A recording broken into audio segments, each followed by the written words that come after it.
Donc, bonjour Valentin, Bonjour Martine, salut. merci beaucoup d'avoir accepté cette participation à ce premier sommet des leaders du 21e siècle. Donc cette fois-ci sur la reconversion professionnelle vers l'entrepreneuriat. J'ai évidemment pensé à toi parce que j'ai un peu suivi ton parcours depuis le début. Enfin, on s'est rencontrés un peu au début de ton aventure entrepreneuriale. Et puis maintenant, tu es dans une magnifique start-up. Je ne sais pas d'ailleurs si on peut encore parler de start-up parce que c'est une grosse boîte, mais tu vas nous présenter un peu ton parcours justement. Est-ce que tu as été salarié avant de commencer Fletcher? Alors bah non, moi en fait, j'ai jamais travaillé en tant que salarié dans une autre entreprise. Et ça c'est quelque chose que je conseille parce que en fait il faut se lancer hyper tôt dans l'entrepreneuriat. Moi quand je me suis lancé, j'avais 25 ans, j'avais pas forcément d'enfants, j'avais même pas de loyer, je vivais encore chez mes parents.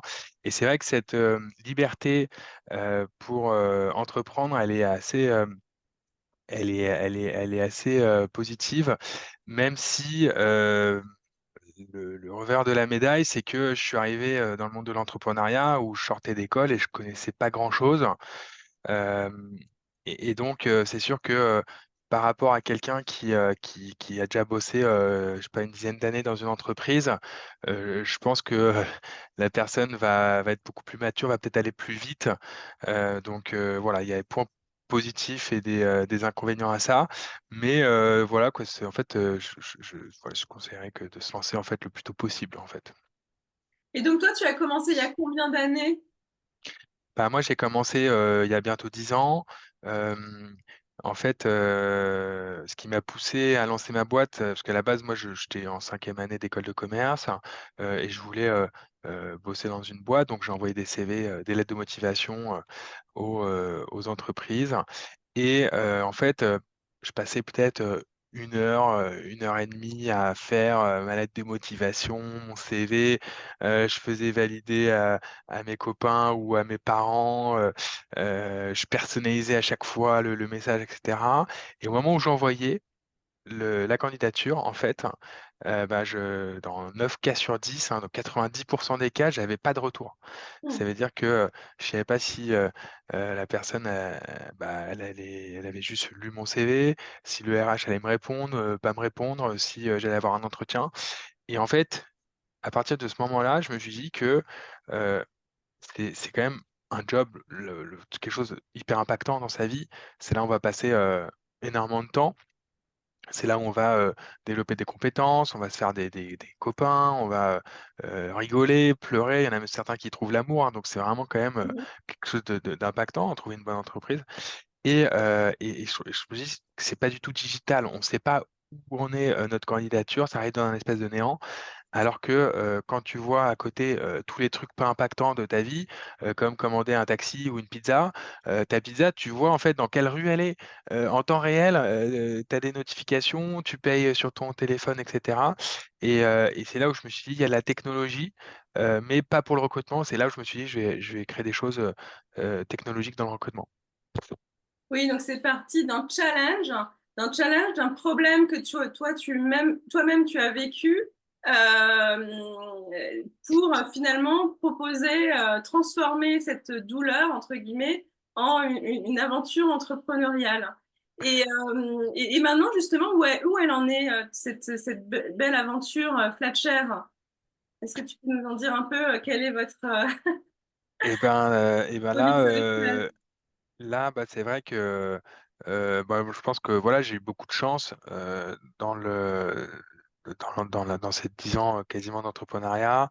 J'ai eu la chance déjà d'avoir un associé qui est toujours mon associé aujourd'hui. Donc j'ai mon associé, lui, Martin, qui gère la tech. Moi, je gère plutôt la partie sales. Et c'est vrai que on a l'association, souvent ça pète au bout de 3 ans. Là, déjà, nous, on a une association qui dure hein, dans le temps.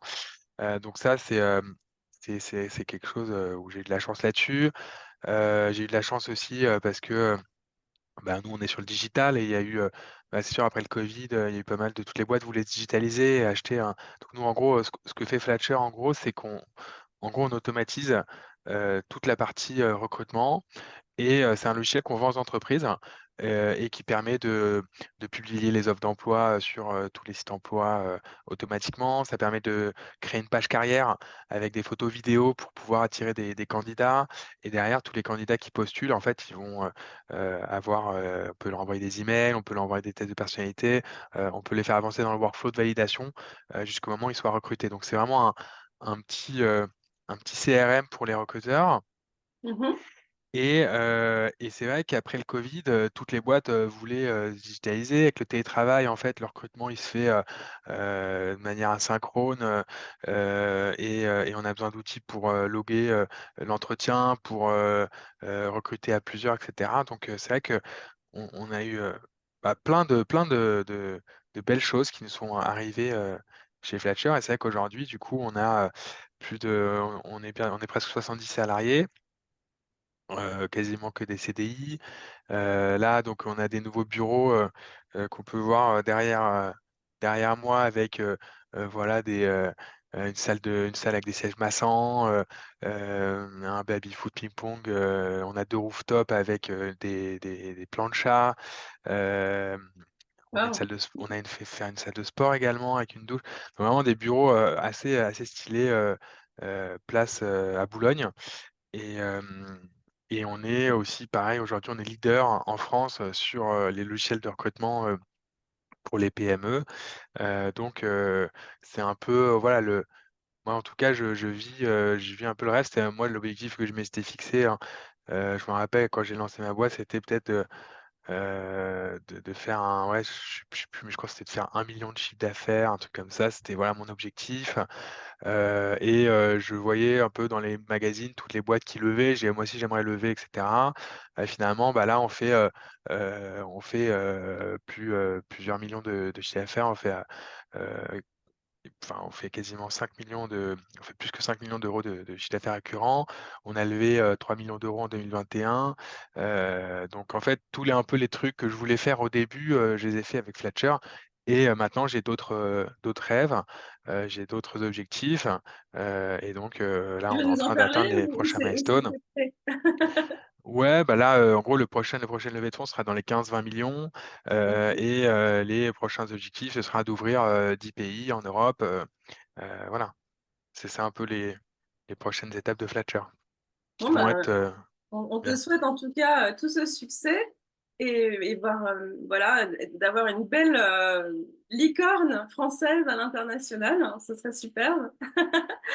Et tu parles de ta levée de fonds. Est-ce qu'il a fallu pour toi faire cette levée de fonds ou tu aurais pu finalement t'en passer? Parce que 2021, finalement, s'il n'y a pas très longtemps, s'il y a 3 ans, tu avais fait une levée de fonds au départ où tu avais bootstrappé, comme on dit dans le langage startup. Alors moi, au début, déjà je suis allé, moi donc j'étais étudiant, mais j'avais une capacité d'emprunt parce que je pouvais emprunter pour avoir un prêt étudiant. Donc j'ai pris, cet argent qui normalement aurait servi à mes études, mais comme mes parents m'ont payé à mon école de commerce, j'ai pris cet argent et je l'ai investi dans ma boîte. Donc j'ai, investi, dans les 40 000 €, Mhm. plus, 30 000 € d'un prêt Réseau Entreprendre. Donc voilà, je suis parti plus ou moins avec 70 000 €. D'accord. Plus pareil, là, je crois la f BPI qui nous filait genre 30 000 €, un truc comme ça, pour rembourser des frais de R&D et cetera. Donc à peu près, un peu moins de 100 000 €, pour partir. Alors Mhm. après, hein, encore une fois, moi je suis dans le logiciel. Ça demande beaucoup de R&D au début. Si quelqu'un, veut monter un restaurant, c'est, encore autre chose. Ou si quelqu'un veut monter une société de conseil, c'est encore autre chose. Ouais. Voilà, moi c'est pour ça que pas forcément, la science infuse là-dessus. En tout cas, mais dans le logiciel, c'est sûr que, il faut, quand même penser à faire des levées de fonds parce que, Mhm. heu, parce que c'est très compliqué de lancer un logiciel, sans argent, ou alors c'est très lent. Mhm. Donc on a commencé avec 100 000 €. Après, on a, un, de mes potes de mon école de commerce, qui, son père était business angel. Du coup, il nous a dit, qu'il nous a organisé un meeting. Là, pendant le meeting, du coup, on savait pas trop, on voulait lever, 50 000 € à peu près. Finalement, ils nous proposent 100 000 €. Mmh. Donc là, on lève 100 000 € avec un business angel. Après, on a, un industriel, c'est le journal Ouest France Mmh.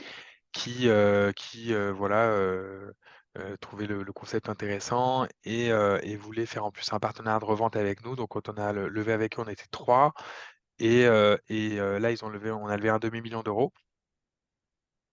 Ça nous a permis du coup, à ce moment-là de passer de 3 salariés, enfin de mon associé plus une salariée à, 10-15 personnes, quoi. C'est là où les 500 000 € ont permis de construire l'équipe et après, on a levé 3 millions d'euros et là, on est passé de 15 à, 70 très vite en fait en 2 ans et on faisait un peu moins d'1 million de chiffre d'affaires. Là, on est passé à 5 millions de chiffre d'affaires, en 2 ans et demi. Donc c'est vrai que si on n'avait pas levé cet argent, Mmh. heu, moi je regrette pas d'avoir levé cet argent parce que c'est sûr que si on l'avait pas levé, on serait peut-être pas leader aujourd'hui, on serait peut-être mort, on serait peut-être, je ne sais pas où, peut-être un concurrent aurait pris les parts de marché. Enfin, on sait pas de quoi l'avenir, aurait été fait si on n'avait pas fait, cette levée. Donc moi, en tout cas, ce que je trouve, intéressant, c'est qu'en tant qu'entrepreneur, j'ai connu le lever de 3 millions. J'ai connu de passer en 2 ans d'une boîte, 15 à 70. J'ai connu, cette hyper croissance qui est hyper excitant et ça, c'est, rien que ça, c'est un ça enfin, ça vaut, tout l'or du monde, quoi. Donc moi, je suis très content d'avoir fait ça. Puis aujourd'hui, je suis content aussi parce que, ouais, on a une belle boîte, voilà, on a une belle boîte, on est leader, on a 1 000 clients, 1 500 clients même. Donc voilà, Bon, ben, bravo. je Heu, recommande. mais donc en fait, tes levées de fonds, ça a plus, dans un deuxième temps, servi à augmenter ta masse salariale que, véritablement faire de la R&D, en fait? Même si peut-être que vous investissez toujours en R&D de manière, continue? Heu, C'est ça. Bah, en mmh, fait, au Massareal, du coup, faut recruter aussi des ingénieurs. Nous, on a 25, personnes qui sont à la tech, donc ça, bien ça coûte beaucoup d'argent, sûr. et c'est sûr que si on le fait pas, on peut pas investir. Du coup, on n'aura peut-être pas eu un produit aussi beau qu'aujourd'hui. Donc il y a tout ça qui rentre en compte, hein. D'accord. Et quels ont été tes plus gros challenges alors sur, ce chemin, vers ce succès actuel? Alors, moi, le plus gros challenge, heu, c'est, le fait, de garder, en fait, un équilibre, enfin, en fait, il faut taffer beaucoup, beaucoup, beaucoup, Mmh. beaucoup et sur la durée. Donc c'est, souvent je dis: «C'est pas un sprint, l'entrepreneuriat, c'est un marathon» et faire un marathon, bosser, 70 heures par semaine pendant 10 ans, et avoir, en fait, vraiment cette, régularité. C'est-à-dire que, moi, il y a pas une année où, j'ai bossé moins, où j'ai bossé plus et cetera. J'essaie de vraiment me réguler et Mmh. faut rien lâcher et moi souvent, heu, ça m'est déjà arrivé, une personne me disait: «Ouais, moi je pense pas que j'ai les compétences pour être entrepreneur». Bah si, mais n'importe qui peut être entrepreneur, mais par contre faut rien lâcher, il faut être sur la durée et quand ça va mal, moi j'ai eu des moments où j'avais plus d'argent sur le compte, et j'ai eu un moment où Mmh. c'était compliqué, j'ai eu un moment où j'ai eu des vagues de démission, j'ai, des moments où tout semblait s'écrouler et Mmh. pendant le covid, par exemple, pendant le Ah covid, oui? les gens arrêtaient de payer, tout ça, j'avais plus d'argent sur le compte, j'ai cru que ça allait s'écrouler Mmh. et en fait, faut rien lâcher, faut se battre et là aujourd'hui, je vois que ça paye et cette régularité, le fait de pas être en up and down, et toujours avoir le sourire, toujours essayer de garder ses émotions, ça c'est je pense, la clé pour que ça marche, quoi. Bah, bravo, donc une belle leçon de résilience, de persévérance et voilà, parce que finalement, tu as su, transformer cet obstacle, le covid, en une opportunité parce que grâce à cette période aussi, beaucoup plus d'entreprises, finalement, sont venues vers vous à la suite, hein. Donc Exactement, mmh. exactement. Et alors, pour des aspirants entrepreneurs qui voudraient, se lancer, qu'est-ce que tu leur conseillerais, en fait, comme démarche? Eh bien, moi, je leur conseille déjà de pas, attendre d'avoir, l'idée du siècle, Mhm. et que l'idée que personne n'a encore, inventée parce que, si personne n'a pensé à votre idée, c'est peut-être que cette idée, en fait, il y a pas de marché, elle est peut-être pas si bonne que ça si personne n'y a pensé. Donc déjà, en fait, voilà. Après, voilà, ceux qui disent: «Ouais, l'idée, j'en parle pas. Non, non, j'ai une idée, mais je peux pas te dire» et cetera. Ça, pareil, je pense que ça sert à rien. Hem, Si on a une idée, justement, faut en parler parce que, plus on en parle, plus déjà ça va se concrétiser, plus on va avoir des conseils de d'autres personnes et puis, voilà, je vois mal quelqu'un, même si l'idée est incroyable, je vois mal quelqu'un, quitter son job ou quitter ou vendre sa boîte et tout pour faire votre idée. Du jour au lendemain et puis même s'il le fait, cette idée-là, de base, elle va totalement évoluer et puis même si elle évolue pas, une idée, elle vaut rien, c'est l'exécution qui compte. Donc c'est pour ça que moi déjà, voilà, si, les gens attendent d'avoir l'idée pour, entreprendre, je trouve que c'est pas, la bonne stratégie, et il y a plein de business aussi, type une boulangerie, type des trucs qui existent déjà en fait, mais des trucs qui marchent en fait. Mhm. Et là, j'ai un pote qui ouvre des franchises de cuisine, bah, c'est le top quoi. Enfin c'est en des franchises donc c'est safe. On a en plus, on est entrepreneur, mais on a quand même, des gens au siège qui peuvent nous aider, pour recruter, qui peuvent nous aider pour, faire un business plan, qui peuvent nous aider pour, faire les premiers clients et cetera. Tout est, un peu normalisé et cetera. Donc on rentre dans un espèce de trucs nouveaux, mais qui restent connus, ce n'est pas l'inconnu.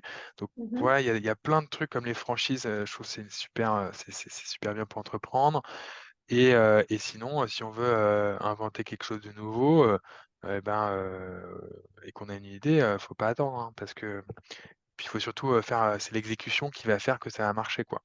Et Mhm. n'importe quelle idée, franchement, même faire, de la peinture, je pense qu'il y a plein de opportunités business pour faire de la peinture ou pour faire, n'importe quoi, pas besoin d'avoir une idée, d'un truc, trop ambitieux, quoi. Très juste, très juste. Oui, je trouve que c'est un excellent conseil parce que moi-même, j'ai eu ce travers quand je démarrais en tant que jeune entrepreneur. L'idée, je pensais qu'il fallait voilà, la garder secrète et en fait, on se rend compte que c'est vraiment l'exécution qui fait toute la différence en fait, Mmh hein. mh. C'est d'ailleurs pour la raison pour laquelle les idées ne sont pas protégeables. Donc oui, vraiment, très bon conseil à suivre. Ne pas attendre l'idée du siècle.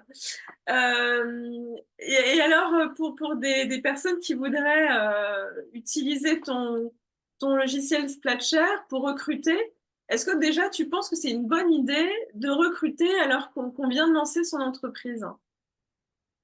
Alors, ça dépend encore une fois le secteur.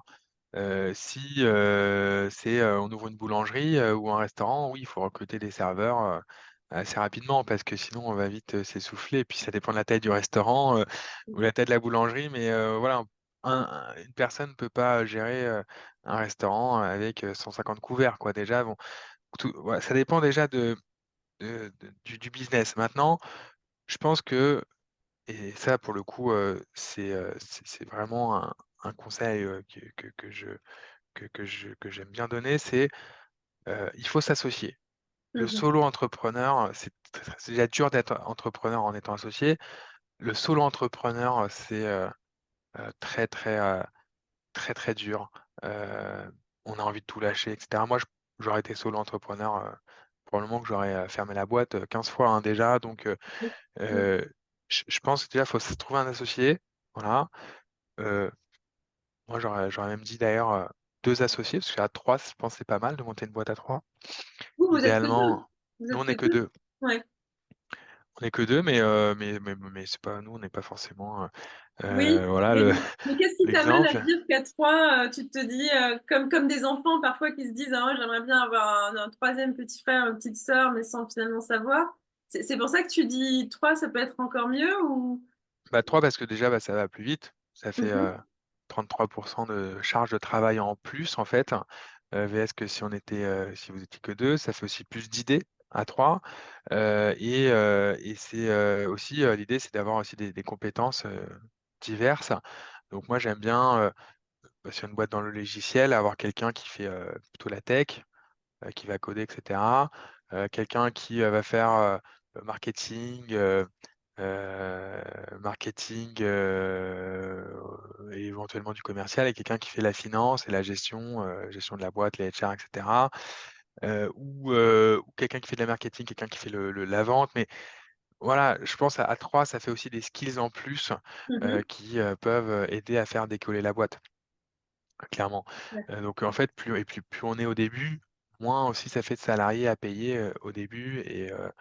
Même si on ouvre une boulangerie à 3, bah, ça fait plus de bras pour, lancer le truc, quoi. Donc pour ça que moi je pense à 3 c'est bien. Après au-dessus de 3, ça peut devenir compliqué. Et sinon, je pense qu'au début, tout le monde va recruter un peu les stagiaires, 2 mois, pas rémunérés, puis après, les alternants et cetera, puis après, en fait, éventuellement des CDI, et certains, en fait, ne passent jamais le cap des CDI. Moi, en fait, là-dessus, je trouve que ça c'est bien, Mmh. mais faut pas recruter des stagiaires pour recruter des stagiaires. Faut vraiment recruter des stagiaires sur des tâches très précises. Il faut pas que les stagiaires, ils viennent aussi, prendre tous les temps des fondateurs. Parce qu'un stagiaire, faut le former, faut le faire monter en compétences et cetera. Et nous, au début, et je vois ça même avec, plein de boîtes de copains, Mmh. au début, les stagiaires, même s'ils restent 6 mois, on passe, 2 mois à les former. Donc les fondateurs, ils sont là à passer du temps, à former et cetera. Une fois qu'ils sont formés, le temps qu'ils délivrent, il y a à peu près 2 mois. Donc là, il Mmh. s'est passé 4 mois, et vraiment là, le temps où il y a un ROI, c'est sur, 2 mois. C'est sur les 2 derniers mois. Et au Mmh. moment où il y a du ROI, hop, ça y est, il dit: «Salut, merci les gars, moi je rentre en cours, merci de m'avoir, formé». Et là, on se retrouve solo, on doit relancer un process de recrutement, refaire des entretiens, des précales, Mmh. reformer et cetera. Et donc c'est sur 6 mois, ça reste qu'on a peut-être quelques mois quand même de ROI, mais Mmh. sur, stagiaire de 2-3 mois, ça pour moi, faut oublier, hein, c'est pas la bonne stratégie. Mmh.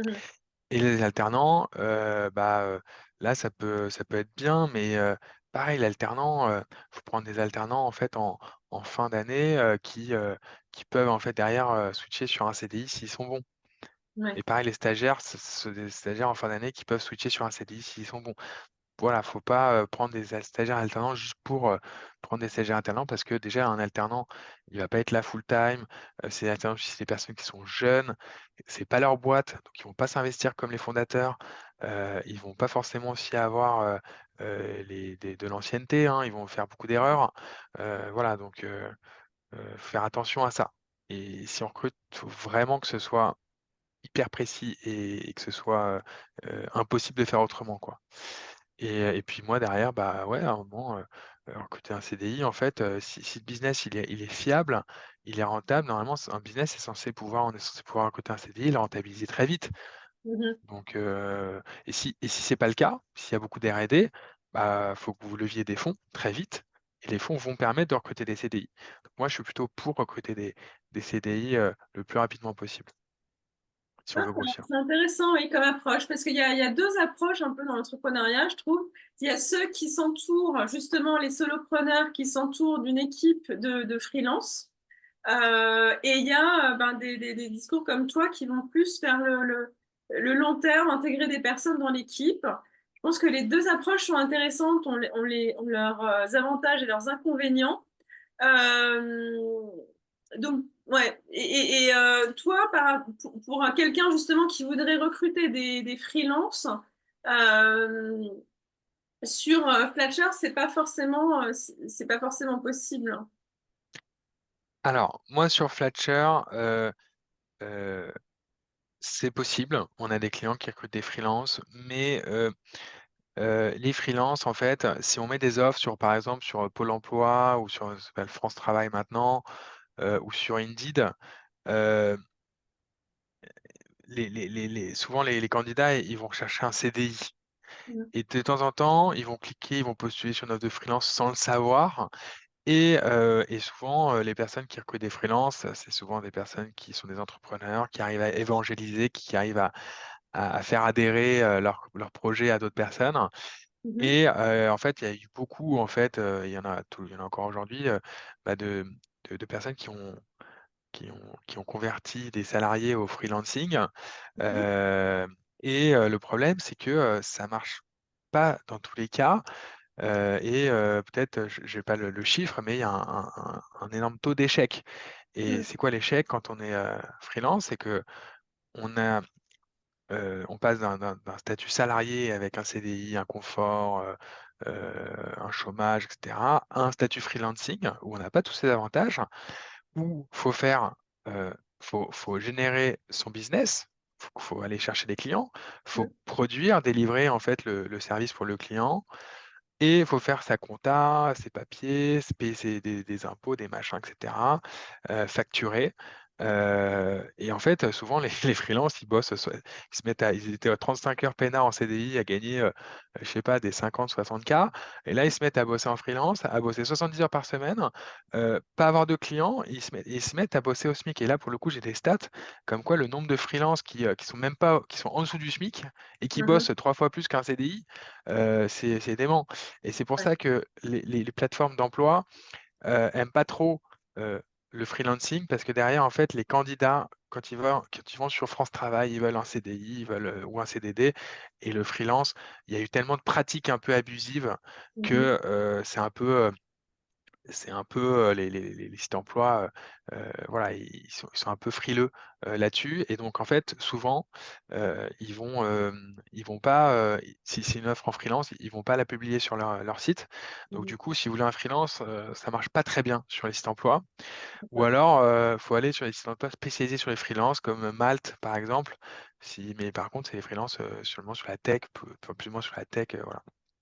D'accord. Moi, je pense que si, vous voulez recruter des freelances, bah, c'est pour moi, c'est un peu comme des franchisés, hein. Faut aller, dans les salons de la franchise, tout ça, il y Mmh. aura le salon de la freelance, il faut faire du réseau, il faut surtout trouver, en fait, vraiment des personnes qui savent faire ce métier de freelance, parce que c'est pas n'importe qui peut le faire, quoi. Oui, oui, c'est vrai qu'au départ, ça peut être «plus facile» entre guillemets pour bootstrapper, mais pour se lancer, mais c'est vrai que, voilà, il y a tous ces inconvénients, qui font que c'est pas forcément très très simple. Et puis Ah. aussi, éthiquement parlant, quand on monte une boîte, bon, là, moi, j'ai presque 70 salariés, c'est de la Mmh. responsabilité, faut pas faire n'importe quoi. C'est des personnes qui viennent, qui donnent beaucoup de votre temps pour votre entreprise, bon, qui derrière ont un salaire. Mais si vous recrutez des freelances et vous en recrutez plein, donc c'est des personnes qui peut-être avaient un confort, un CDI, des enfants, un loyer, un crédit à payer, je sais pas, qui vont un peu tout quitter pour venir, rejoindre votre entreprise sans sécurité d'emploi. Et donc si votre concept, en fait, derrière, il marche pas ou il leur permet pas de vivre, bah, c'est un peu vous qui êtes responsable, parce que c'est vous qui l'avez converti à venir vous rejoindre. Mmh. Derrière, faut faire attention aussi à ça, parce que si derrière vous avez, une armée de freelance, et il y en a seulement 3 qui réussissent, et 30 qui réussissent pas, vous mettez 30 personnes dans la galère. Et ça, c'est faire attention aussi à ça, quoi. Oui, en supposant qu'elle soit venue, parce qu'après il existe déjà beaucoup de freelance sur le marché, actuel. Ça peut être aussi, une Et autre oui, en une autre effet. option d'aller trouver sur des différents sites de freelance, des personnes qui peuvent faire une tâche très spécifique. Mais encore une fois, ça dépend vraiment du besoin. Mais je trouve que tes conseils sont hyper pertinents, parce que, enfin voilà, c'est des écueils, que les entrepreneurs ont vraiment, souvent justement. Et cette question du recrutement est très importante, parce que c'est vrai que c'est ce qui fait la valeur aussi d'une boîte, et qui rend cette entreprise, humaine passionnante. Mais justement, toi, par rapport à tes salariés, est-ce qu'il n'y avait pas des challenges justement, parfois? Enfin, parce que là, ça commence à être une vraie PME avec 70 salariés. Est-ce quels sont tes challenges? Bah, nous, on a, énormément de on a des objectifs pour que ces salariés, ils se sentent bien, qu'ils soient heureux, parce qu'en fait, des salariés qui sont heureux, c'est des salariés aussi qui vont être productifs Mmh. et qui vont, générer de la valeur pour l'entreprise.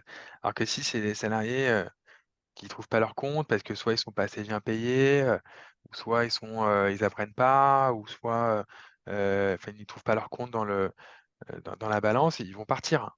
Ouais. Et surtout qu'aujourd'hui, on est dans un monde où, on claque des doigts, ils ont un travail en claquant des doigts. Et s'ils Mmh. partent, en fait, c'est toute la valeur, qu'on a le temps qu'on a pris à les recruter, le temps qu'on a pris à les intégrer dans la boîte, les formations qu'on a fait, le temps de toutes les équipes qu'on a fait des formations et cetera. Lui aussi qui génère du coup de la valeur, par exemple un commercial, il va générer des nouveaux contrats et cetera. Et s'il Mmh. part en fait, bah, tout ça en fait, ça n'existe plus. C'est de la perte sèche en fait pour l'entreprise. Et c'est pour ça que il faut que les chouchouter, en fait, ces salariés, parce que si on les chouchoute pas, qu'ils ne trouvent pas leur compte, ils vont partir et derrière, en fait, à chaque fois, il va falloir recruter, former, nin nin et pour que derrière la valeur, bah, une fois qu'il y a un peu de valeur, bah, le salarié part et c'est ça, du coup, en faisant ça, s'il y a trop de ce qu'on appelle le turnover, c'est les gens Mmh. qui quittent l'entreprise. S'il y en a trop, bah, l'entreprise, ça peut pas marcher. Donc moi, j'ai des gros, challenges, avec, nos RH, hein, pour, faire en sorte que les salariés soient heureux. Donc le principal, facteur, c'est, le fait qu'ils apprennent des choses. Mmh. S'ils arrivent à apprendre des choses, parce qu'ils ont un bon manager, ils sont passionnés par leur métier, parce que le manager leur donne la passion et cetera. Ça, pour moi, c'est le plus important. C'est pour ça que nous, aujourd'hui, on a beaucoup de managers qu'on a recrutés qui coûtent très cher et on essaie de recruter les meilleurs managers pour, que les gens, apprennent des choses et se développent et grandissent. Ensuite, il faut, bah, le salaire, hein, c'est ils vont jamais le dire, le candidat, parce que, c'est pas très bien vu, mais Mmh. voilà, toutes les études montrent que le salaire, c'est un des trucs les plus importants, donc il Ouais. faut qu'il soit bien payé et après, il faut que, ils aient aussi, envie de venir, travailler, donc il faut qu'il y ait heu un environnement qui convienne bien. Donc là, c'est des bureaux, hein, là, je sais pas si on voit les bureaux derrière, mais j'en parlais tout à l'heure, on a des super bureaux, hein, qui nous coûtent très cher, mais qui aussi, sont faits pour que les gens se sentent bien. Hem, Ils ont l'air végétalisés, non? Ils sont végétalisés et Ouais. cetera, Ouais. voilà, franchement, on travaille, Mmh. super bien là-dedans. Et on s'amuse, hein, on peut même faire, tu des fêtes. Il y en a certains, il y a un rétroprojecteur, ils se font un film avec des pop-corn, le soir. Il y en a qui se font des jeux de société à midi. Enfin, voilà, vraiment, c'est un bureau qui vit Mmh. et du coup, un beau bureau, aussi des bons collaborateurs qui partagent les mêmes valeurs, qui ont la même culture pour pouvoir, en fait, se faire un peu des amis, hein. Moi, dans ma boîte, on est assez fort pour, avoir une culture, où les gens, se font beaucoup d'amis. Il y en a même certains, ils partent en vacances ensemble, hors, hors le travail et du coup, en fait, quand on a une boîte qui nous apprend des choses, où on est bien payé, où on a, un bon environnement de travail avec des collaborateurs, des bureaux sympas et cetera, en fait, là, on y trouve son compte, hein. Et du coup, si on n'apprend rien, bah, faut compenser avec un salaire plus élevé. Mmh. Si on paye pas bien, il faut compenser avec, d'autres avantages et il faut en fait un équilibre entre tout ça, quoi. Bah, merci Valentin, ça donne une belle perspective et effectivement une belle, roadmap pour arriver à ce niveau-là. Mais avant donc, la première étape, c'est de recruter ses associés. Enfin, si on suit, ton conseil justement de s'entourer pour, alléger sa charge de travail. Et est-ce qu'on peut, recruter des associés via Flatshare ou tu recommanderais, un autre moyen? Et si on n'a pas, forcément dans son entourage proche des personnes qui ont envie, de se lancer comme nous? Alors non, je dirais qu'on va pas recruter un salarié sur mon logiciel, parce que moi mon logiciel, on utilise vraiment les sites emploi et en fait, un entrepreneur, il va pas aller regarder les sites emploi. Mmh. Parce que site emploi normalement, c'est plutôt pour avoir un CDI. Donc si ou alors si l'entrepreneur regarde le site emploi, c'est que c'est pas vraiment il veut plutôt un CDI, donc c'est peut-être pas la bonne personne pour, s'associer avec vous. Donc non, moi je dirais, que c'est, sur LinkedIn. Faut regarder, tous les personnes qui ont, président, CEO, je sais pas quoi dans dans leurs, expériences. On prend une licence, Sales Navigator si besoin, ça coûte 100 € par mois et en fait, on contacte toutes ces personnes, on regarde leur profil, on regarde ce qu'ils ont fait, on arrive à mettre des filtres, et on essaie de trouver un peu ces moutons à 5 pattes, heu et heu et puis après, il y a, faut en parler autour de soi, c'est beaucoup de bouche à oreille, hein. Moi mon associé, je l'ai en fait, à la base, on était, copains, on était Mmh. au lycée ensemble, mais on s'était perdu de vue et j'ai vu qu'il bossait, bah, il était ingénieur, hem et sur LinkedIn, en fait, j'ai vu ça sur LinkedIn et du coup, moi, je l'ai contacté, je lui ai dit: «Écoute, tu es ingénieur et cetera, qu'est-ce que tu en penses de mon projet, machin?» Et après il a dit: «Attends, mais c'est super et tout, en fait, je suis chaud pour qu'on y aille ensemble, quoi». Donc ça s'est fait un peu naturellement, avec évidemment, beaucoup de verres informels, des bières, c'est important aussi de faire des bières, des dîners, des trucs, voilà, c'est comme ça que ça se crée en fait, ces associations, quoi. D'accord, bah, merci pour ce très beau conseil. Et alors une fois qu'on est prêt, qu'on a son ses associés, qu'on a un produit qui commence à marcher et qu'on est prêt à recruter notre premier salarié. Donc là, on va forcément vers Flatshare, la solution numéro 1 en France et j'espère bientôt dans le monde. Et qu'est-ce qu'on qu'est-ce donc qu'est-ce c'est quoi le principe? Comment on l'utiliser au mieux, Flatshare? Et voilà, donc une fois qu'on a associé tout ça, que ça commence à marcher, là, pour recruter ses premiers salariés, et même d'ailleurs après pour recruter, enfin même nos clients, hein, c'est plutôt des boîtes de 300, 500, 1000 salariés. Mmh. Et en gros, Filature, ça va permettre en fait, de créer, une offre d'emploi. En plus avec, l'intelligence artificielle, on peut créer, des offres d'emploi, automatiquement. Donc déjà, c'est con, hein, mais, avoir une belle offre d'emploi, c'est compliqué, hein, savoir, qu'est-ce qu'on met, si on cherche, je sais pas, dans une certaine industrie, un type de profil, savoir exactement les compétences et cetera, c'est déjà ça, c'est un vrai travail. Donc nous, en fait, on vous mâche le travail avec l'intelligence artificielle pour créer votre offre d'emploi.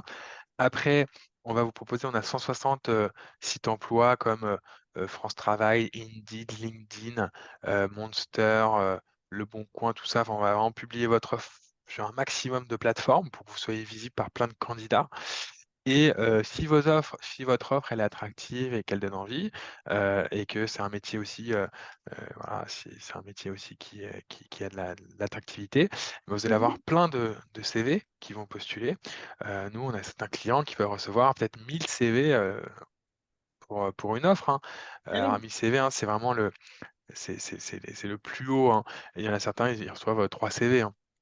Mmh. Mais, en fonction de ce que vous recherchez, vous allez recevoir un certain nombre de CV et là, bah, nous, on a un outil pour pouvoir organiser, tous les candidats. Vous pouvez en fait leur automatiser des mails pour, booker un rendez-vous, un mail si vous voulez le sortir du process, ça envoie un mail de refus. Vous pouvez le faire glisser, d'une étape à une autre, en fonction de s'il avance dans le process de recrutement et vous pouvez même envoyer des SMS et cetera. Et puis après, si vous recrutez, plus régulièrement, avec, mon logiciel, on peut créer des pages carrières. Donc une page Mmh. carrière, c'est le fameux, «Nous recrutons», et là on peut mettre des photos, des vidéos pour vraiment là, aller plus vite, aller plus loin, voilà. D'accord.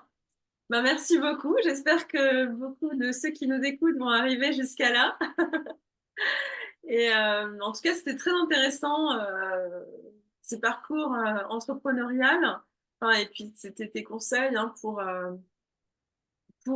réussir cette aventure. Parce que c'est vrai, comme tu l'as dit, c'est un marathon et les maîtres mots, c'est vraiment, persévérance, résilience ouais. Est-ce que tu vas Bah, ouais, oui, est-ce que tu vas ajouter quelque chose justement pour la fin? bah non, écoute merci, Martine, d'avoir pensé à moi. Je suis hyper flatté, hein, que tu aies pensé à moi là-dessus et puis, si voilà, je sais pas trop si je suis légitime pour aider, d'autres entrepreneurs, mais, en tout cas, voilà quoi, si, mes quelques conseils, peuvent aider, tant mieux. Et peut-être pour finir, voilà, mes conseils à moi, en fait, tout le monde a ses conseils, tout le monde a son point de vue. Il faut aussi Oui, se faire son propre point de vue parce que, moi, c'est mes conseils aussi, mais je suis dans une industrie, dans le logiciel, les levées de fonds, tout ça.